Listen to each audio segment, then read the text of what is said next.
ನಮಸ್ತೆ ವೀಕ್ಷಕರೇ, ತಮಗೆಲ್ಲ ಮತ್ತೊಮ್ಮೆ ನಮ್ಮ ಯೂಟ್ಯೂಬ್ ಚಾನೆಲ್ ಕಾರ್ಯಕ್ರಮಕ್ಕೆ ತಮಗೆಲ್ಲ ಸ್ವಾಗತ ಸುಸ್ವಾಗತ. ವೀಕ್ಷಕರೇ, ಇನ್ನೇನು ಈ ಸಂವತ್ಸರ ಮುಗಿತಾ ಇದೆ. ಶುಭಕೃತ್ ನಾಮ ಸಂವತ್ಸರ ಮುಗಿತಾ ಇದೆ.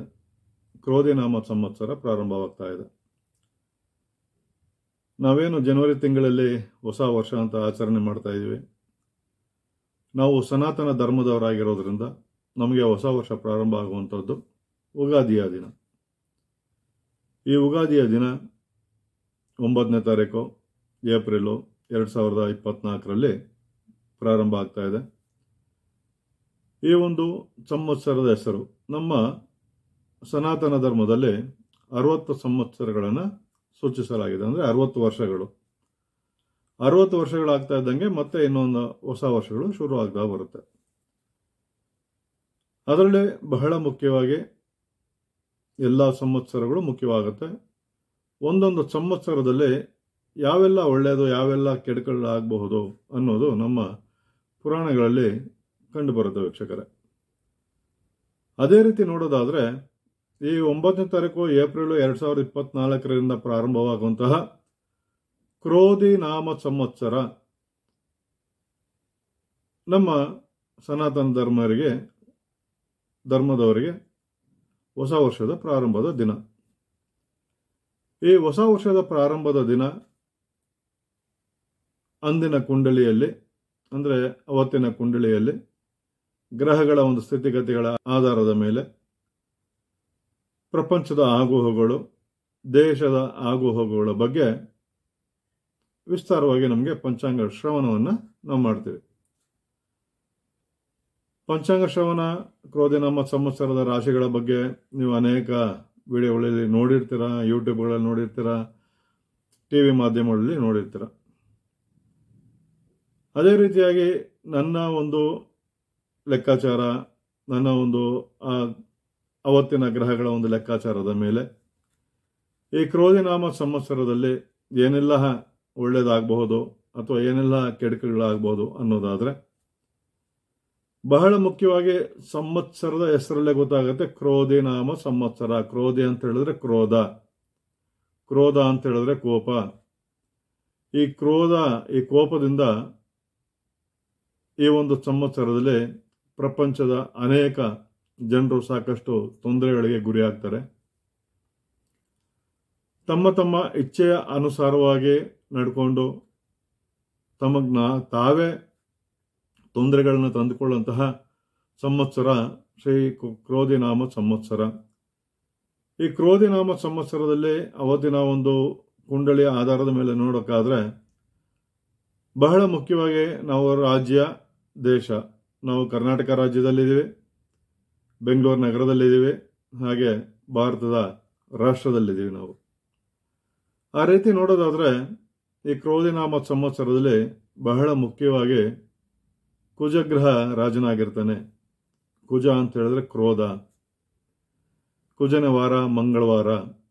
ಈ ಮಂಗಳವಾರವೇ ಈ ಶ್ರೀ ಕ್ರೋಧಿನಾಮ ಸಂವತ್ಸರ ಬಂದಿರೋದ್ರಿಂದ ಈ ಏಪ್ರಿಲ್ 26ರಿಂದ ಜೂನ್ 4ರವರೆಗೂ ನಮ್ಮ ರಾಷ್ಟ್ರದಲ್ಲಿ ಚುನಾವಣೆ ನಡೀತಾ ಇದೆ. ಈ ಚುನಾವಣೆಯ ಮುಖ್ಯಸ್ಥರು ಅಂದರೆ ಚುನಾವಣೆ ಇವತ್ತು ಎಲ್ಲರೂ ಅಂದ್ಕೊಂಡಿರೋ ಹಾಗೆ ಖಂಡಿತವಾಗಿ BJP ಬಹುಮತದೊಂದಿಗೆ ಸರ್ಕಾರವನ್ನು ನಡೆಸುತ್ತೆ. ಅದರಲ್ಲಿ ಯಾವುದೇ ರೀತಿಯಾದ ಸಂದೇಹ ಇರೋದಿಲ್ಲ. ಆದರೆ ಆ BJPಯ ಮುಖ್ಯಸ್ಥರಾದಂತಹ ನಿಮ್ಮೆಲ್ಲರ ನೆಚ್ಚಿನ ಪ್ರಧಾನಿ ಮಂತ್ರಿ ಆದಂತಹ ಶ್ರೀಮಾನ್ಯ ಶ್ರೀ ನರೇಂದ್ರ ಮೋದಿ ಅವರಿಗೆ ಕಂಟಕ ತಪ್ಪಿದ್ದಲ್ಲ ಈ ವರ್ಷದಲ್ಲಿ. ಕ್ರೋಧಿನಾಮ ಸಂವತ್ಸರ, ಕ್ರೋಧಿ ಅಂತ ಹೇಳಿ ಪದೇ ಪದೇ ಹೇಳ್ತಾ ಇದ್ದೀನಿ, ಕೋಪ, ಅಸೂಹೆ, ನನ್ನದೇ ನಡಿಬೇಕು ಅನ್ನೋ ರೀತಿಯಾದ ಚಟುವಟಿಕೆಗಳು. ಇಲ್ಲಿ ರಾಷ್ಟ್ರ ನಾಯಕ ರವಿ ಆಗ್ತಾನೆ. ರವಿ ಅಂತ ಹೇಳಿದ್ರೆ ಸೂರ್ಯ. ನಮ್ಮ ರಾಷ್ಟ್ರವನ್ನ ಬೆಳಗಿಸುವಂತಹ ಮಹಾನಾಯಕ ಶ್ರೀಮಾನ್ಯ ಶ್ರೀ ನರೇಂದ್ರ ಮೋದಿ ಅವರ ಮೇಲೆ ಅನೇಕ ರೀತಿಯಾದ ಒಂದು ಭಯೋತ್ಪಾದನೆ ಚಟುವಟಿಕೆಗಳು ಜರುಗುವಂಥ ಒಂದು ಸನ್ನಿವೇಶಗಳನ್ನ ತಳ್ಳಿ ಹಾಕುವಂಥಲ್ಲಿಲ್ಲ. ಅವರು ಸಾಕಷ್ಟು ಎಚ್ಚರಿಕೆಯಿಂದ ಮುನ್ನಡೆಸಬೇಕಾಗತ್ತೆ ಸರ್ಕಾರವನ್ನ. 2026 ಫೆಬ್ರವರಿಯವರೆಗೆ ಅವರು ಸಾಕಷ್ಟು ಕಠಿಣ ಸಂದರ್ಭಗಳನ್ನ ಅವರು ಎದುರಿಸಬೇಕಾಗತ್ತೆ. ಮತ್ತೆ ಹಾಗೆ ಈ ರಾಷ್ಟ್ರ ನಾಯಕರುಗಳ ಮೇಲೆ ಸ್ತ್ರೀಯರ ಕುತಂತ್ರಗಳಿಂದ ಅನೇಕ ಆಪಾದನೆಗಳು ಬರುವಂಥ ಸಾಧ್ಯತೆಗಳು ಹೆಚ್ಚಾಗಿ ಕಂಡು ಬರ್ತಾ ಇದೆ. ಯಾಕಂತ ಹೇಳಿದ್ರೆ ಇವತ್ತಿನ ಕುಂಡಲಿಯ ಒಂದು ಗ್ರಹಗತಿಗಳು ಆ ರೀತಿ ಕಂಡು ಬರ್ತಾ ಇದೆ ನಮಗೆ. ಅದೇ ರೀತಿಯಾಗಿ ರಾಷ್ಟ್ರ ನಾಯಕರಿರ್ಬೋದು, ರಾಜ್ಯ ನಾಯಕರಿರ್ಬೋದು, ಅನೇಕ ಸ್ತ್ರೀ ಕುತಂತ್ರಗಳಿಂದ ಸ್ತ್ರೀ ವ್ಯವಹಾರದಲ್ಲಿ ಸಿಕ್ಕಿ ಹಾಕೊಳ್ಳುವಂತಹ ಸನ್ನಿವೇಶಗಳು ಇರ್ತವೆ. ಹಾಗೆ ನಾಯಕರುಗಳ ಮೇಲೆ ಅನೇಕ ರೀತಿಯಾದ ವಾಮಾಚಾರಗಳು ನಡೆಯುವಂಥ ಒಂದು ಸಾಧ್ಯತೆಗಳಿರ್ತವೆ. ಅನೇಕ ಹಿರಿಯ ರಾಜಕಾರಣಿಗಳಿಗೆ ಆರೋಗ್ಯ ವ್ಯತ್ಯಾಸಗಳಾಗಿ ಅನೇಕ ಕಂಟುಗಳನ್ನ ಅನುಭವಿಸಬೇಕಾಗತ್ತೆ. ಈ ವರ್ಷ ಪೂರ್ತಿ ಸ್ತ್ರೀಯರಿಗೆ ಉದರ ಸಂಬಂಧಪಟ್ಟಂತಹ ಬಾಧೆಗಳು ಹೆಚ್ಚಾಗುತ್ತೆ. ಸ್ತ್ರೀಯರಿಗೆ ಮಾನಸಿಕ ಸಮತೋಲನವನ್ನು ಕಳ್ಕೊಳ್ಳುವಂಥ ಒಂದು ಸಾಧ್ಯತೆಗಳು ಈ ವರ್ಷ ಕುಂಡಲಿಯಲ್ಲಿ ಕಂಡು ಬರ್ತಾ ಇದೆ. ಹಾಗೆ ಸ್ತ್ರೀಯರ ಅನೇಕ ಕುತಂತ್ರಗಳಿಂದ ಅನೇಕ ಜನರಿಗೆ ತೊಂದರೆಗಳಾಗುತ್ತೆ. ಅವರವರಲ್ಲೇ ಸ್ವಲ್ಪ ತೊಂದರೆಗಳಾಗುವಂಥ ಸಾಧ್ಯತೆಗಳು ಕಂಡು ಬರ್ತಾ ಇದೆ. ಯಾಕಂದರೆ ಗ್ರಹಗಳ ಒಂದು ಲೆಕ್ಕಾಚಾರ ಈ ವರ್ಷದ ಕುಂಡಲಿಯಲ್ಲಿ ಆ ರೀತಿ ಕಂಡು ಬರ್ತಾ ಇದೆ. ಕಾಂಗ್ರೆಸ್ ಮತ್ತು ಬಿಜೆಪಿ ಸರ್ಕಾರ ನೋಡೋದಾದ್ರೆ ಕಾಂಗ್ರೆಸ್ಸು 5 ರಿಂದ 10 ಸ್ಥಾನದೊಳಗಡೆ ಗೆಲ್ಲುವಂಥ ಸಾಧ್ಯತೆಗಳು ಹೆಚ್ಚಾಗಿ ಕಂಡು ಬರ್ತಾ ಇದೆ. ಬಹಳ ಮುಖ್ಯವಾಗಿ ಹೈ ವೋಲ್ಟೇಜ್ ಕ್ಷೇತ್ರವಾಗಿರುವಂತಹ ಬೆಂಗಳೂರು ಗ್ರಾಮಾಂತರ ಕ್ಷೇತ್ರ ಡಿ.ಕೆ. ಸುರೇಶ್ ಹಾಗೆ CN ಮಂಜುನಾಥ್ ಅವರ ಮಧ್ಯೆ ಜರುಗ್ತಾ ಇದೆ. ಆದರೆ ಗ್ರಹಗಳ ಒಂದು ಆಧಾರವನ್ನು ನಾವು ಇಟ್ಕೊಂಡು ನೋಡೋದಾದ್ರೆ ಡಿ.ಕೆ. ಸುರೇಶ್ ಅವರು ಸ್ವಲ್ಪ ಯಾಮಾರಿದ್ರು ಖಂಡಿತವಾಗಿ ಅವರು ಸ್ಥಾನವನ್ನು ಕಳ್ಕೊಳ್ಳುವಂಥ ಎಲ್ಲ ಲಕ್ಷಣಗಳು ಕಂಡು ಬರ್ತಾ ಇದೆ. ಅದರಿಂದ ಬಹಳ ಜಾಗರೂಕತೆಯಿಂದ ಅವರು ಮುನ್ನಡೆದಿದೆ. ಆದರೆ ಖಂಡಿತವಾಗಿ ಅವರು ಜಯಗಳಿಸಬಹುದು. ಹಾಗೆ ಮಂಡ್ಯದಿಂದ ಕುಮಾರಣ್ಣನವರ ಸಮಯವೂ ಅಷ್ಟು ಸಮಯ ಚೆನ್ನಾಗಿರೋದಿಲ್ಲ. ಅವರು ಸಹ ರಾಜಕೀಯವಾಗಿ ಸಾಕಷ್ಟು ಏಳುಬೀಳನ್ನ ಕಂಡು ಸ್ವಲ್ಪ ನೋವನ್ನು ಅನುಭವಿಸಬೇಕಾಗತ್ತೆ. ಅವರು ಸಾಕಷ್ಟು ಎಚ್ಚರಿಕೆಯಿಂದ ಈ ಒಂದು ಲೋಕಸಭಾ ಚುನಾವಣೆಯಲ್ಲಿ ಸ್ಪರ್ಧೆ ಮಾಡಿದ್ದಾರೆ. ಬಹಳ ಎಚ್ಚರಿಕೆಯಿಂದ ಚಾಣಾಕ್ಷ ನಡೆಯನ್ನು ಇಟ್ಟರೆ ಮಾತ್ರ ಅವರ ಜಯ ಕಟ್ಟಿಟ್ಟ ಬುತ್ತಿ, ಇಲ್ಲದಿದ್ರೆ ಖಂಡಿತ ಅವರು ಸಹ ಸೋಲನ್ನು ಅನುಭವಿಸಬೇಕಾಗತ್ತೆ. ಅದೇ ರೀತಿ ಶಿವಮೊಗ್ಗ ಕ್ಷೇತ್ರದಿಂದ ರಾಘವೇಂದ್ರ ಅವರಿಗೂ ಸ್ವಲ್ಪ ತೊಂದರೆಗಳು ಕಾಣಿಸ್ತಾ ಇದೆ. ಮೈಸೂರು ಕ್ಷೇತ್ರದ ಶ್ರೀ ಮಹಾಮಹಾರಾಜರಂತಹ ಯದುವೀರವರಿಗೂ ಸಾಕಷ್ಟು ಎಚ್ಚರಿಕೆಯ ನಡೆಯನ್ನು ಇಟ್ಟರೆ ಮಾತ್ರ ಅವರಿಗೆ ಜಯ ಕಟ್ಟಿಟ್ಟ ಬುತ್ತಿ. ಹಾಗೆ ನನಗೆ ಬಂದಿರುವಂತಹ ಕೆಲವೊಂದು ಜಾತಕವನ್ನು ಆಧಾರದ ಮೇಲೆ ಈ ಒಂದು ಲೆಕ್ಕಾಚಾರವನ್ನು ಮಾಡಿ ನಾನು ಹೇಳ್ತಾ ಇದ್ದೀನಿ. ಒಟ್ಟಿನಲ್ಲಿ ಹೇಳಿರೋ ಹಾಗೆ ಎಸ್ ಅನ್ನೋ ಅಕ್ಷರ, ಇವಾಗ ಉದಾಹರಣೆಗೆ ಚಿಕ್ಕಬಳ್ಳಾಪುರ ಕ್ಷೇತ್ರದಿಂದ ಸ್ಪರ್ಧೆ ಮಾಡಿರುವಂತಹ ಡಾಕ್ಟರ್ ಸುಧಾಕರ್ ಅವರು ಬಹಳ ಎಚ್ಚರಿಕೆಯಿಂದ ಮುನ್ನಡೆಯಬೇಕು. ಇಲ್ಲದಿದ್ದರೆ ಅವ್ರಿಗೂ ಸೋಲು ಕಟ್ಟಿಟ್ಟ ಬುತ್ತಿ.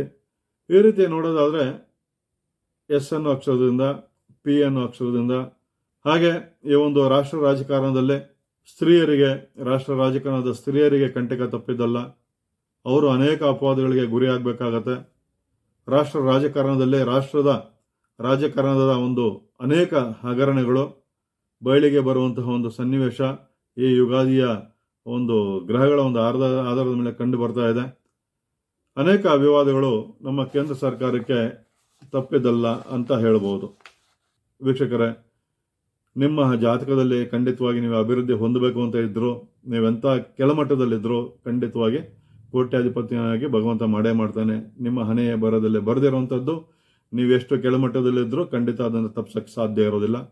ಕೆಲವರು ಜಾತಕದಲ್ಲಿ ಅವರು ಎಂತಹ ಒಂದು ಕುಬೇರ ಮನೆತನದಲ್ಲಿ ಹುಟ್ಟಿದ್ರು, ಅವರು ಅಭಿವೃದ್ಧಿ ಆಗಬಾರ್ದು ಅಂತ ಅವರ ಜಾತಕದಲ್ಲಿ ಇದ್ರೆ ಖಂಡಿತವಾಗಿ ಅವರು ಅಭಿವೃದ್ಧಿಯನ್ನು ಹೊಂದೋದಿಲ್ಲ. ಅದರಿಂದ ಏನು ಕೆಟ್ಟದ್ದು ಕಾಣಿಸ್ತಾ ಇದೆ ಅದಕ್ಕೆ ಸಂಬಂಧಪಟ್ಟಂತಹ ಪರಿಹಾರಗಳನ್ನು ಖಂಡಿತವಾಗಿ ನಾವು ಸರಳ ಮಂತ್ರಗಳ ಮುಖಾಂತರ ನಾವು ಖಂಡಿತ ಸೂಚಿಸಬಹುದು.